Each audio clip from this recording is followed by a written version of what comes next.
Hello everyone. The story I'm going to share today is The Kind Scholar is Rewarded. A scholar named Yonglin lived during the Tang Dynasty. His father died when he was 5 years old. His mother supported him by washing clothes for other families. Yonglin grew into a very kind and handsome man. Because he was poor, even though he was 28 years old, he still had not married. Of course, he did not take the imperial examination. One spring, when it was time for scholars to sign up for the imperial examination, Yonglin's mother called him to her room and said, "My son, you go and sign up for the imperial examination. If you pass it, you will enjoy a comfortable life later. If you do not even try, you will regret it. You've read Confucius books for 15 years. You should go and take the examination." When she finished, she took a pair of silver bracelets from her pocket and placed them in Yonglin's hand.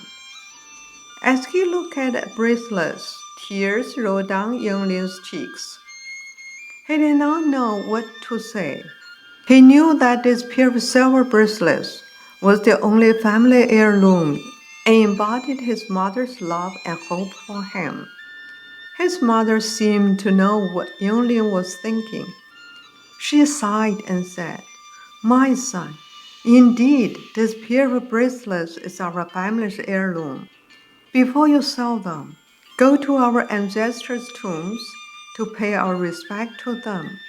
Tell them that you are going to take the imperial examination. They will understand." Yonglin did as his mother asked and went to the ancestors' tombs to pay his respects. He asked them to help him to pass the imperial examination. Just as he was about to leave, he noticed a large hole in one tomb. Then he saw a skeleton next to a decaying coffin. He put the skeleton back into the coffin and repaired the tomb. When he was satisfied with his work, he headed home. He went to bed early, for he would set off for the capital the next morning. Just as Yonglin fell asleep, an old man who looked like a doctor appeared in his dream. The old man bowed to him and said, "Thank you for repairing my tomb today. I was a traveling doctor when I was alive, but I died away from home. What you did today moved me. I know you are going to attend imperial examination. You go to your state to look for my grandson, who is a governor. I'm sure he will help you. He has a daughter.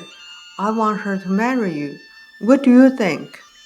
Yonglin thanked the old man and said, "Kind man, your grandson is a governor, and I am just a poor scholar. Do you think he will even meet with me?" The old man smiled and said, "His daughter is mad, and no one can cure her condition." "Ah!" Yonglin shouted. He said, "Kind man, I do not agree to marry her. I'm already very poor. If I marry a mad girl, no, it won't work out." The old man laughed loudly and said, "Her condition cannot be cured in the human world, but I can. After daybreak, you go back to my tomb. You will find a blue plant growing on the top of it. Bring it home and put it into a pot. Wait until the leaves turn yellow. When they roll up, and there will be a worm inside. Wait 5 days, and then pick the yellow leaf and cook it. Something miraculous will happen." After he said this, the old man turned away and disappeared. Yonglin suddenly woke up, and it was already daybreak. Remembering what the old man told him, he hurriedly dressed up and went directly to his tomb. Sure enough, a blue plant grew on the top of it. It was so bright that all plants around it seemed colorless. He carefully picked it and took it home. After he put the plant into the pot, he said goodbye to his mother and set off for Yong State. A few weeks later, he arrived in Yong State, where he learned that the governor had a crazy daughter who was sick for many years. Everything was exactly as the old man told him. He decided to go see the governor. The governor was surprised that Yonglin knew where his grandfather was buried. He followed Yonglin to his grandfather's tomb and recognized one thing in the coffin that belongs to his grandfather. He knelt in front of the tomb and said, "Grandfather, I found you. I finally found you."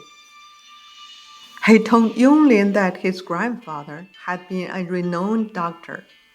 He traveled all over in order to treat patients. He suddenly disappeared, and no one knew what happened to him. His family had looked for him for many years.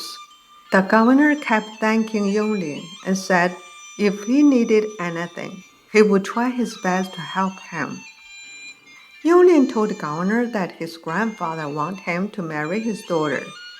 The governor sighed and quietly said, "Since this is arranged by my grandfather, of course I agree. But my daughter, alas, is hard to explain." Yonglin told the governor about a plant he got from his grandfather's tomb. The governor was so happy that he wept. Yonglin married the governor's daughter. Of course, the governor gave his daughter a lavish dowry consisting of treasures and silver. The villagers could not understand why a handsome scholar would marry a mad girl. No matter what the villagers said or how they laughed at him, Yonglin did not say anything. He silently took care of the plant. That fall, the leaves of the plant turned yellow.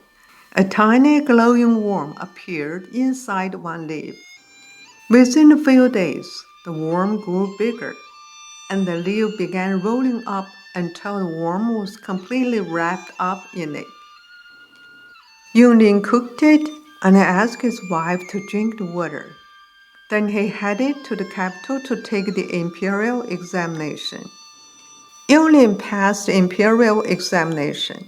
Upon returning home, he saw his wife holding the infant son, welcoming him home. From then on, they lived happy life. Thank you very much for listening to the story. More touching stories will be ready for you if you just subscribe it. Thank you again.